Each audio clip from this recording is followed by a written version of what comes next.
Claire said this wouldn't happen.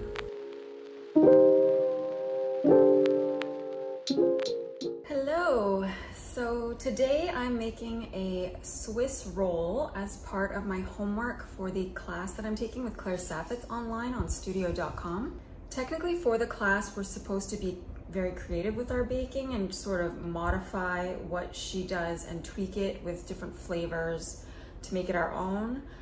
But I've decided today I'm just going to follow the Swiss roll recipe as written and not play with it too much so that I can just practice the technique of rolling a cake because it's a little bit tricky. I have done it a few times over the years. I did it in pastry school when I made a bûche de Noël. It's a bit stressful because it's a technique that we don't use very often. So today I'm just gonna practice. First thing we have to do is our mise en place, where we measure out all of our ingredients. We're making a sponge cake today, and it's based on an egg white foam, and egg white foams are not very stable. So it's best to have everything measured out and ready, and then you whip your egg whites and assemble quickly to get it into the oven fast. I'm gonna combine all my dry ingredients in one bowl, and I'm actually going to sift them together because I find my cake flour is a bit lumpy.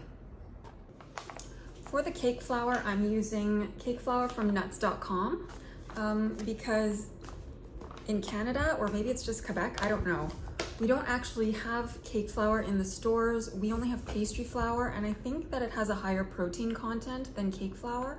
Cake flour tends to have a little more starch in it too. So I ordered it online from nuts.com, the cake flour, and that's what I'm using today.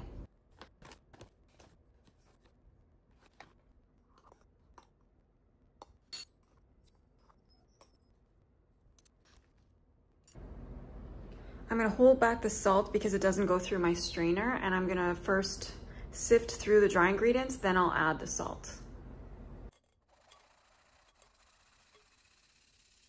See all those lumps? Now I'm gonna add the salt.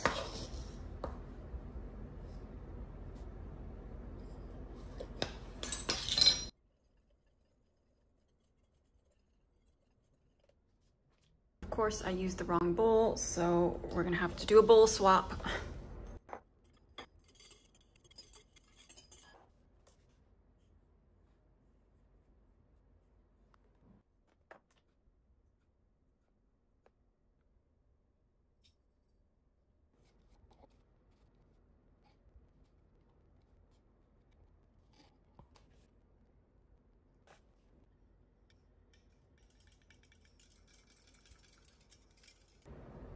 We have to separate our eggs.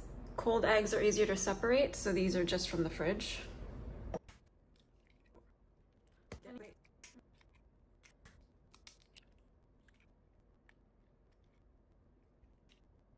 Now I'm gonna whisk the egg yolks and the sugar together until they're light and fluffy. It takes about a minute, and that technique is called blanchir, or to whiten the yolks.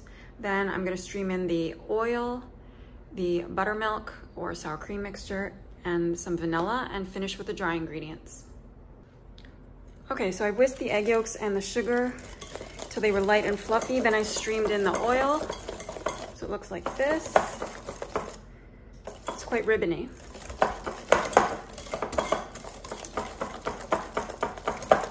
Now I'm gonna stream in the buttermilk and the vanilla, and then I'm gonna add the dry ingredients.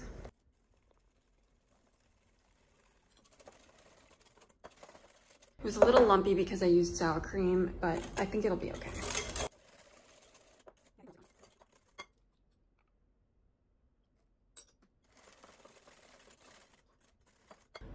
Now we're gonna add those dry ingredients.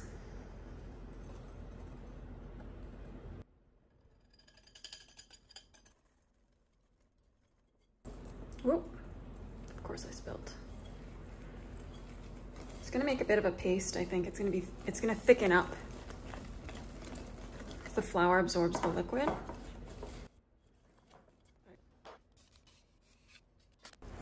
It's like it never happened. Okay, so this is looking nice. Okay, so we are using a 10 by 15 jelly roll pan. This one's from Chicago Metallic and it has a non-stick finish. I would actually prefer a pan that doesn't have a non-stick finish, like the usual sheet pans I use are from Bakeware. The non-stick finish here is dark and I find my cakes tend to over bake in this type of pan, so I might actually drop the temperature by 25 degrees in the oven just to make sure that they don't brown too much, because you don't want the cake to dry out, because if it dries out, you're gonna have trouble rolling it after.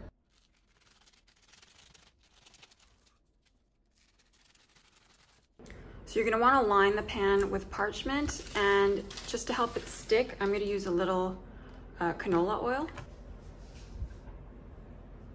This is really a tiny amount of canola oil. You do not need much, and it's just for the bottom of the pan.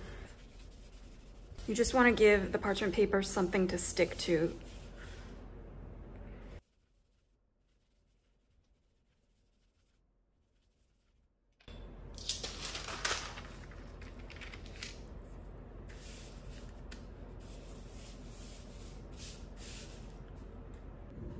Time for the stressful part with the egg whites. So to whip the egg whites, we're gonna add a pinch of salt.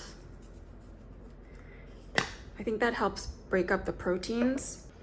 And we're adding cream of tartar, which is gonna help stabilize the meringue when we whip it. It's an acid.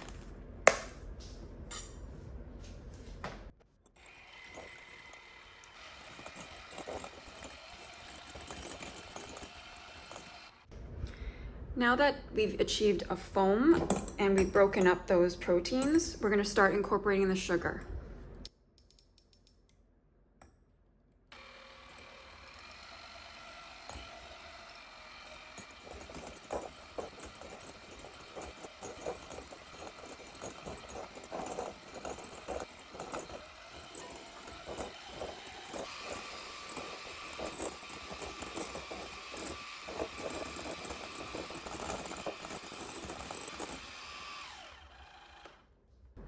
Let's check it. It's still a bit soft. You can see that it's droopy. It doesn't hold up. Keep going. I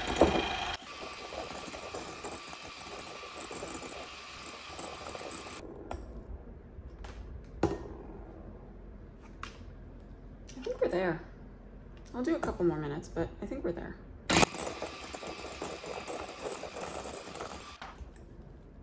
Oh yeah.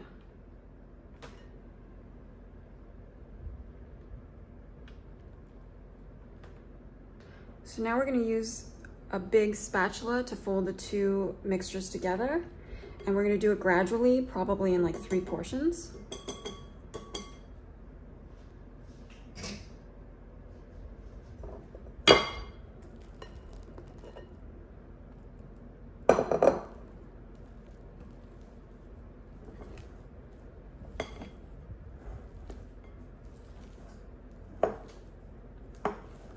You kind of have to sacrifice the first portion a bit to lighten that egg yolk mixture.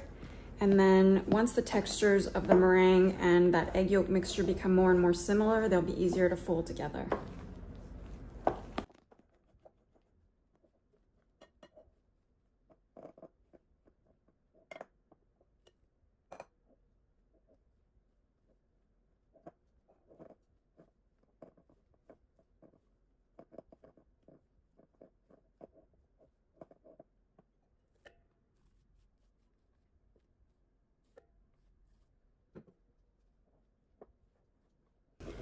You can actually hear the air in the mixture as you fold.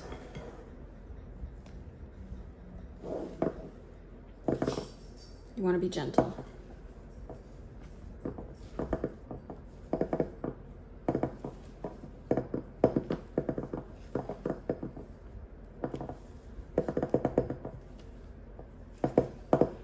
Okay, so I don't really see any more streaks of egg white, so that's good. I think we're done.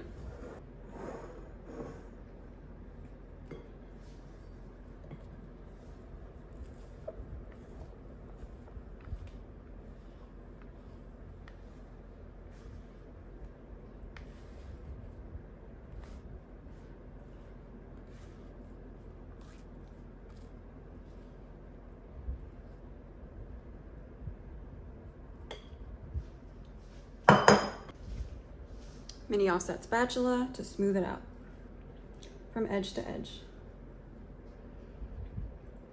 You can see it's pretty stiff because it doesn't just flow to fill the pan. You have to force it into the corners. So that means we did not deflate the meringue too much, which is good. Hopefully that means we did it right. You can see that there's some big air bubbles, so we're gonna need to bang the pan before we put it in the oven just to release that so that the bubbles are more even. We don't want big bubbles, we want tiny little air bubbles. Smooth.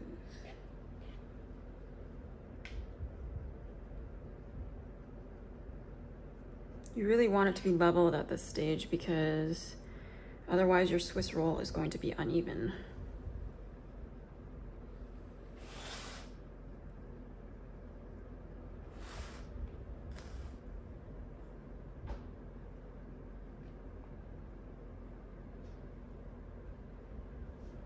I think we're there. Okay, now we bang it. And I'm gonna give it a swirl to help level. Just kind of smooths the top. Now we put it in the oven.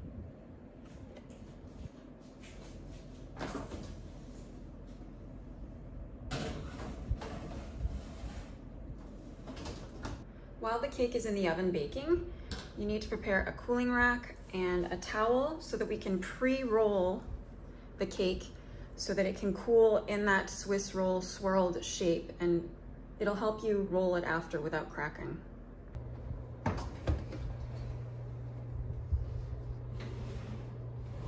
Got some bubbles, but it looks nice. I'm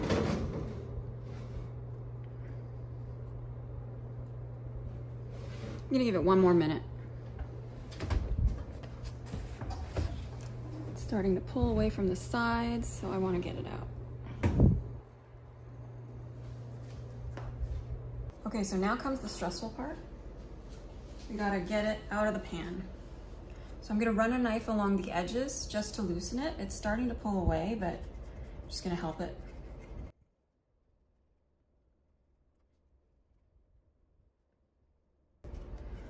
Don't worry too much if it tears a little. It's okay. We're gonna trim the edges after we roll it anyways, so it's fine.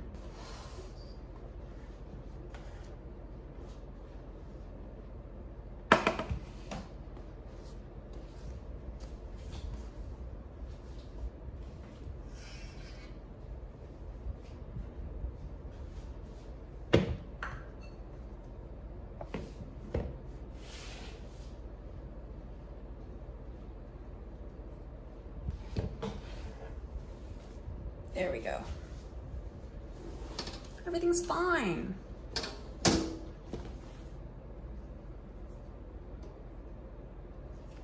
Pan's hot.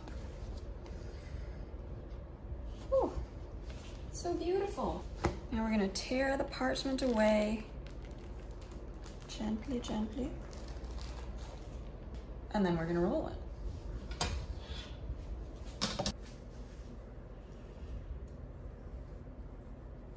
Sometimes you kind of have to sacrifice to make that first turn.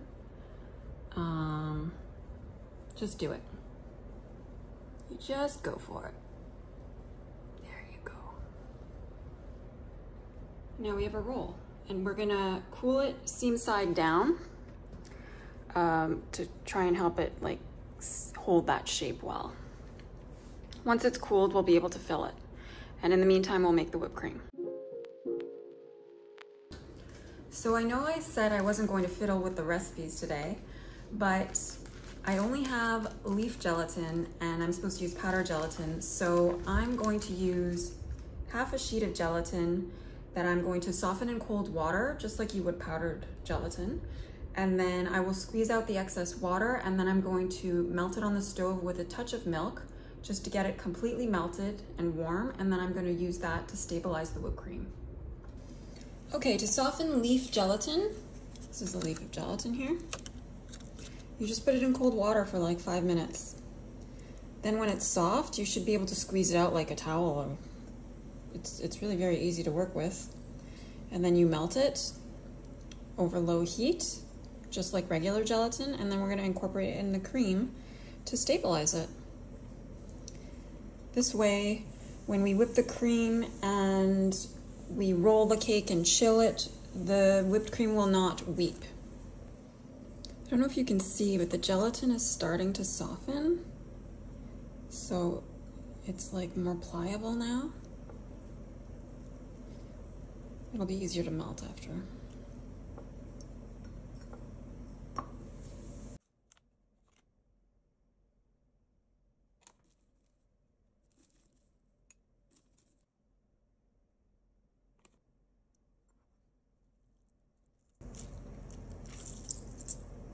Gotta squeeze out the excess of water. And now we're gonna melt it in with a little cream on low heat. So we're gonna melt the gelatin on low heat, as I mentioned earlier. The melting temperature of gelatin is just 32 degrees. It's very low, so it does not take much heat to melt it. And in fact, you don't wanna use too much heat because you could damage it and then it won't have that stabilizing effect anymore.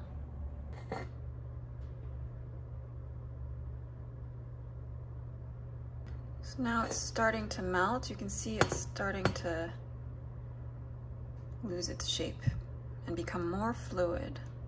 That's what we want. It should disappear completely into the cream.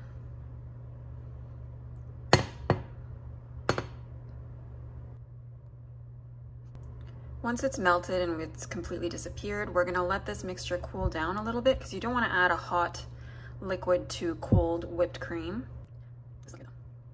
Feeling very pleased with my little modification here. And I'm actually not on the stove, I'm just above it, just to get a gentler heat source on the bottom of the pan so that it's not so hot. You just swirl and tilt. And really do this until it's all disappeared and it looks homogeneous. So first we're gonna whip the cream to soft peaks, then we're gonna add the icing sugar and the vanilla, and then we'll finish with the melted gelatin, and then we'll be able to fill the cake with that.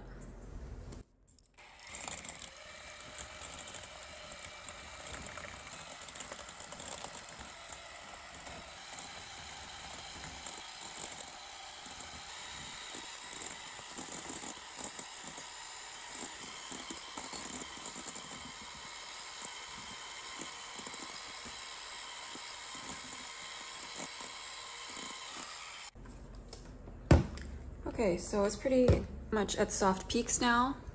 So we're gonna add in the icing sugar. I'm not sifting it because I think the mixer is going to break up the clumps. And I'm gonna add some vanilla bean paste. Claire uses a vanilla bean, but I prefer paste for this because we're not really infusing, we're not heating the mixture. So I think vanilla bean paste that's a mixture of the seeds of a vanilla bean and extract is better for this application. That's a personal preference and I don't want to argue with Claire though.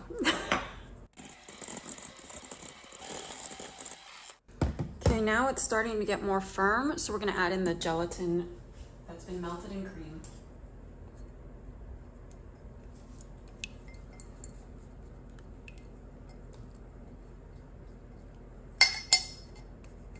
It's warm, but it's not hot.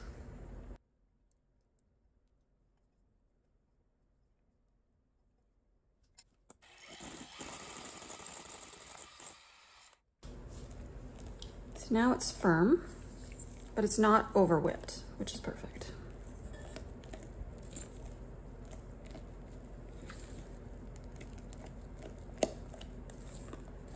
Just making sure that even the bottom is whipped, because sometimes there's a bit of liquid at the bottom, but we're okay.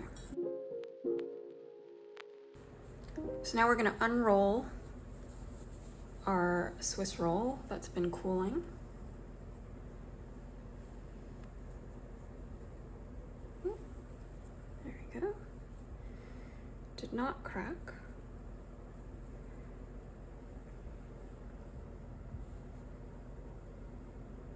It did stick to the palm. Claire said this wouldn't happen. Oh no, we're okay.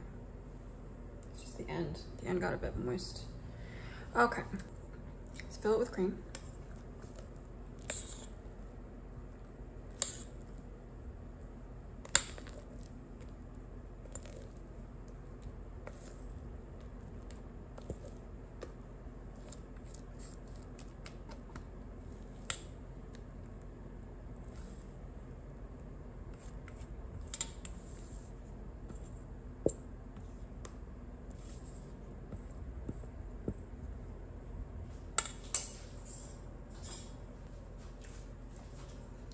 Now we're gonna just smooth the cream from edge to edge. We might leave a little border here to seal, also because the cream is gonna smush out a bit as we roll. Try to make it as even as possible. I wanna get it into the end here.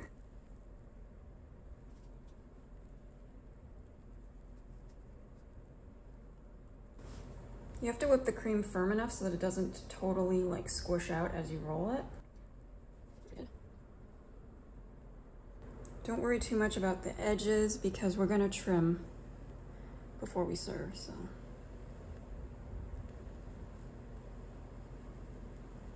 That seems pretty even.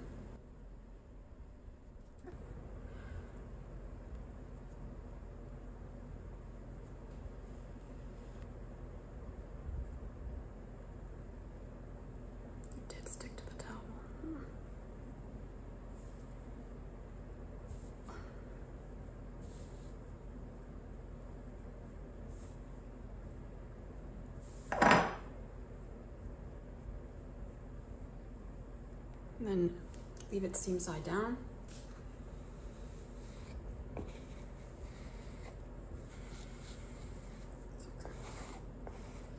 Just a little, it's a bit gummy there. I don't know why.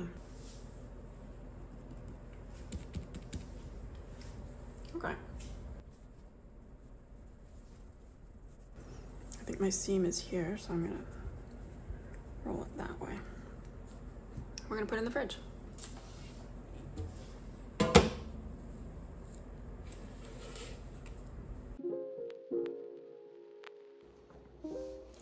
So the cake has been chilling overnight, and today I get to cut it and taste it and see how I did.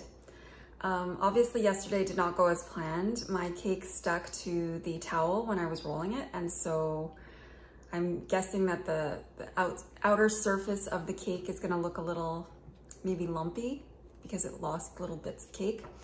But that's okay, we're gonna dust it with powdered sugar and I'm sure it's gonna taste great.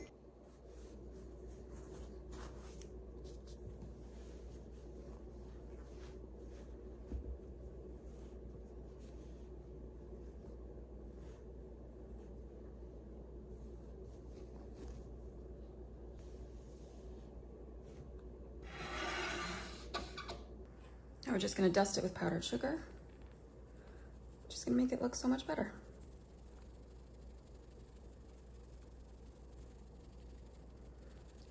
It's like it never got stuck to the towel.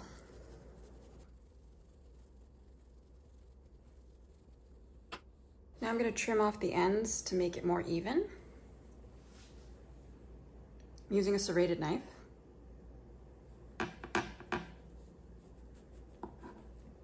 So beautiful.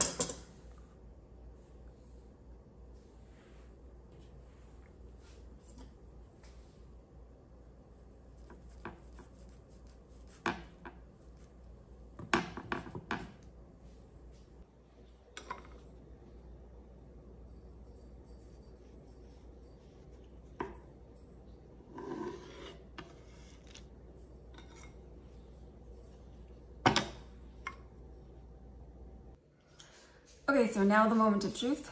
We get to eat it. I actually am eating one of the ends because I want to save this for friends. It's perfect.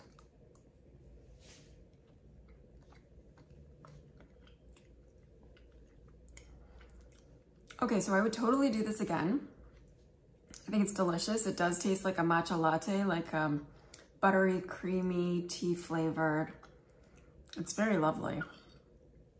But I would definitely dust the towel with icing sugar before rolling the cake. It's very light and spongy. I think I did a really good job, except when it stuck to the towel.